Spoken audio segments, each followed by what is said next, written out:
తరతరాలకు దారి చూపిన తల్లి 75 ఏళ్ల శిథిలమైన శరీరంతో మనల్ని చూడాలని పిలుస్తుంది.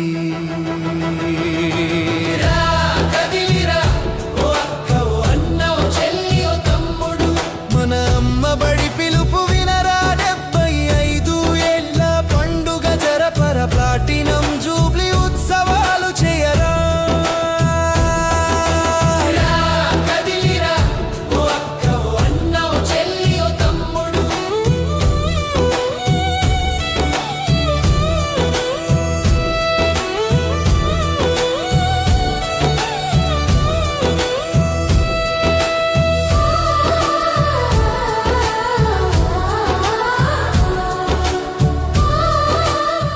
నా పేరు మాదిరాజు జగన్నాథ్.